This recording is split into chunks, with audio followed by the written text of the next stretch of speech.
A very warm welcome to Graham Linehan. Thanks for joining us, Graham. Thank you. Really good to be here. Now, you're in the States at the moment, but I wanted to talk to you. I could talk to you about so many aspects of the trans issue. And by the way, I don't just want to talk to you about that. We'll talk about other things after the break. But the Green leader, the new Green leader, self-styled, he calls himself an eco-populist. His name's Zach Polanski. His real name's David Polden, by the way, but for some reason he calls himself Zach Polanski. He seems to rant about almost everything except for green issues. Never seems to talk about the environment. But anyway, he says, amongst other things, we'll play some proof of this. He says that women can have penises, that trans women, in other words, blokes in dresses, men who pretend they're women, should be permitted to compete in women's sports, and that men who identify as women should be allowed into women's refuge centres. He says, Graham, that he's a great supporter of women's rights. How do you think letting males into refuge centres full of women who've been raped and violently abused by men is in any way good for women's rights? He's talking absolute crap, isn't he? Yeah. I mean, you know, when I heard that Zach Polanski wasn't his real name, I immediately thought about all the con men and criminals who have reinvented themselves as women and acquired a new name. I don't see it as a positive sign that he's changed his name, and that is old. In his old life, he was hypnotizing women to make them grow boobs, their boobs larger. So that's not, I mean, that, like, again, that's one of those things about this fight that is actually true. I'm not making that up. But my point is, that these kinds of people are empowered by gender ideology because they're used to fooling people and tricking people. And gender ideology is so confusing and impossible to grasp, you know, because it's got so many conflicting edicts, that people like him do really well, because they just kind of ride the wave of it, make sure they don't say anything except sort of thought-terminating cliches about it. And yeah, just he's the kind of joker who this movement throws up. We've got a show reel together of Zach. Somebody's given me a caption here: Zach Polanski being mad.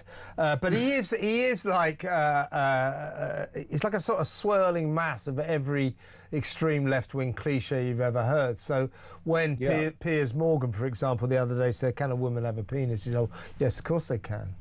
You know, yeah, absolutely. So Piers goes, well, no, they can't. Well, yes, they can. You know, and then he really thinks that that it's fine for a bloke to go into a women's refuge centre as long as they've identified as a woman. I mean, this is just dangerous stuff. But anyway, have a look at our show reel of Zach in action. Because as a Jewish man, I feel the genocide very, very deeply. Imagine what it must be like to be a Muslim man and to see who could be your family and your relatives, to see how that's being behaved. Should trans athletes be in women's sport? Yes. What?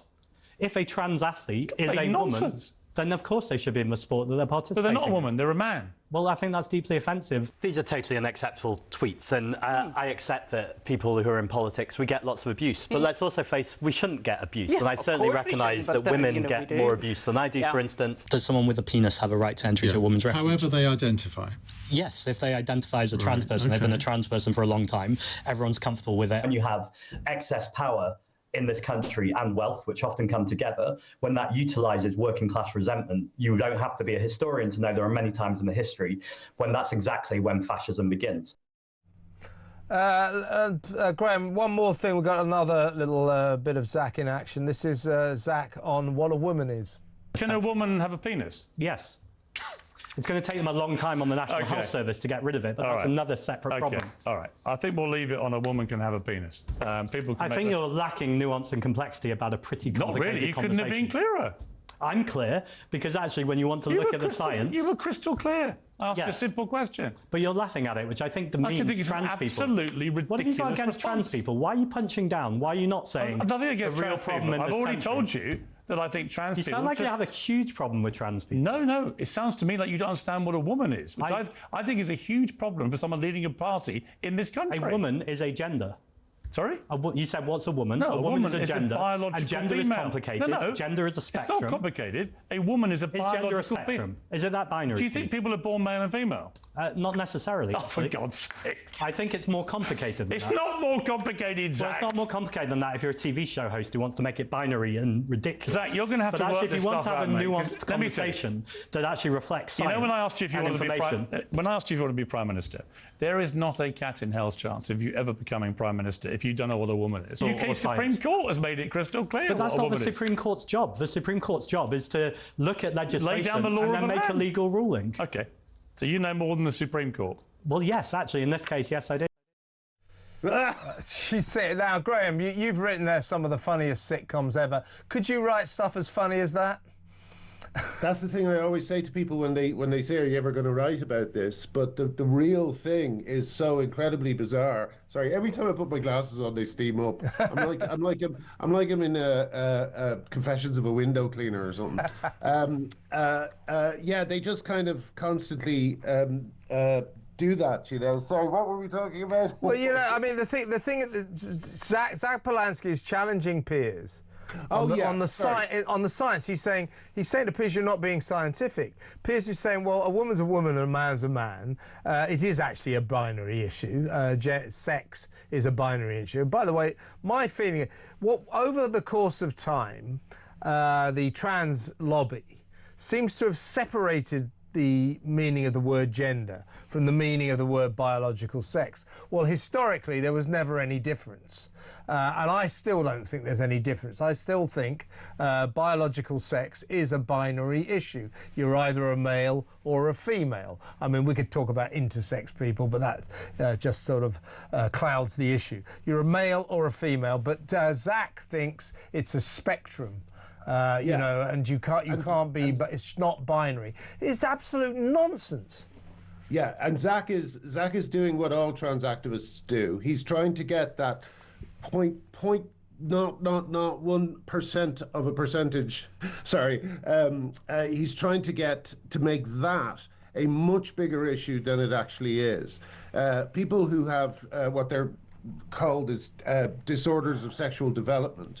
They don't like being called intersex, and they don't like being used as an argument to get men into women's spaces. You know. Yeah. So, and I know this because I've met a few people with these conditions. You know. Yes. So this is just a typical, and you know, you heard it in his earlier stuff as well. The word genocide about the attack, about the Gaza war. You know. He just uses whatever buzzword the left has agreed to use at the time. Yes, exactly. And genocide and trans women or women are both the same in that they're not arguments. They're just repeated often enough that people begin to assume they're true. You know. Yeah. And it's not an argument. You know. And he's just, if you got him into a room with, for instance, someone like Helen Joyce, he wouldn't survive a second. Helen would rip him to shreds. She's ripped me to shreds a few times. You don't want to get on the wrong side of Helen Joyce. No, absolutely right. But Zach Polanski, this is where he gets dangerous. This guy believes now women's refuge centres are places where, you know, women, really damaged women who've been raped, women who've been viciously beaten up by men. They go to take refuge, basically from men. They don't want to see another man for as long as possible, basically. And Zach thinks that it's perfectly all right to put into the middle of those people, those poor women, some bloke in a dress who says he's a woman. He thinks that's okay. So he thinks, like so many of these people on the left, he thinks he's one of the good guys. He's saying the nice stuff here. Well, that isn't nice for the women in the refuge, is it? That is an affront to women's rights, so women's rights to have their safe spaces, particularly refuge centres. Zach thinks it's okay, you can send a guy in there as long as he says he's a woman, that's all right. That would horrify the women in women's refuge centres, wouldn't it? Yeah. I'm just doing my shirt, Kevin. That's all right. It looks like I've been wearing a kaftan for the whole interview. Yeah, exactly. That's right. And you know, I don't want to constantly harp on about this. I do promise I will stop moaning about myself in the next short while, maybe a month. But like, that is the argument I've been making for 10 years, and that is what lost me my career and my marriage and my you know, my income and all sorts of other things. For 10 years I've been fighting this, and it's as simple as what you just said. You know, there is no way that that men in Britain will allow their daughters to go into spaces with men. You know, there's no way it will happen. So I don't know what they're thinking, what they think they're doing. All they're doing is they're kind of mounting up anger by insisting on this. And no one is going to take it, you know. And yes, we know there are lovely trans people who are just, you know, a lot of whom are simply gay people who like dressing up, you know. There's a lot of variations. There is actually a spectrum of different people who are gender non-conforming and who are fascinating people and interesting and creative and all the rest of it. But they're not being served well by this movement, by grouping them all together and calling them this homogenous sludge that is trans. You know, it's anti-human. It suppresses creativity. It enforces groupthink. You know, people have to break out of it and break out of the spell, you know. Can I ask, before we go to break, because I want to talk to you about some other issues after we go to break, but before we do, my last question to you, I guess, on trans issues. You know these digital IDs that Keir Starmer wants to impose on a reluctant nation? Everybody in Britain hates the idea of them. Massive petition against them, 3 million signatures, phenomenal, and the minus 14% approval rating for it. Everybody hates the idea. They don't think it's British. Papers, please, society, all that kind of stuff. And I certainly don't like the idea. We don't need it. They didn't put it in their manifesto. Nobody voted for it. Why are they imposing it on us? So that's one issue. We learned today that they're being very evasive on this issue. The question is, will these cards allow everyone to self-gender ID? And the chances seem to be right now that yes, they will. So these cards that are supposed to keep tabs on us, all this information, you can't work without this. You know, you'll need this to go to the NHS, the social services, the police, etc., etc. The one thing it looks as if it might not reveal is whether or not you're a bloke or a girl. Yeah, yeah. Which will render them kind of useless, won't they? Well, yeah, and I mean, like, it's such a strange thing. They either want our information or they don't. And, you know, I just the other day, I mean, according to the rules, and I didn't make up the rules were made up by trans activists. The other day I announced on Twitter that I was non-binary, and that makes me non-binary. That's all you need. Yeah. You know, that's literally all you need to be non-binary.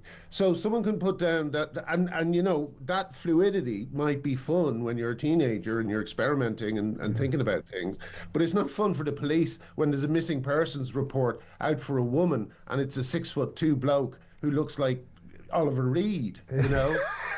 It's not good. So I mean, I saw this the other day, Kevin. There was a missing persons report, and it was a clearly mentally distressed man, and he had a frilly wig on, and he was clearly huge because the camera was looking from below, and they said this woman disappeared a few days ago. We need an urgent call for a woman. You know what I mean? And it's like you know, you're putting that person's life at greater risk by telling a lie, you know. And it's so strange that the press plays along and the BBC plays along. Damn straight. It annoys me as a journalist. It annoys me as a journalist. Look, my view on trans people is live your life exactly how you want, whatever makes you happy, as long as you don't harm anyone else. So that's what I think about everyone, really. But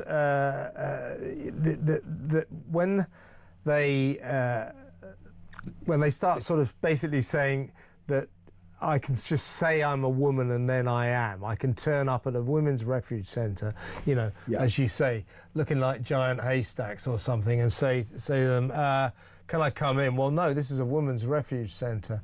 Well, I identify as a woman. Oh, well, in that case, you can come in. This is you know the maddest thing, Kevin? Yeah. The maddest thing is it has been the case for nearly a decade that girl guiding operates along those principles. So in girl guiding, the safeguarding rules for men are extremely strict, right?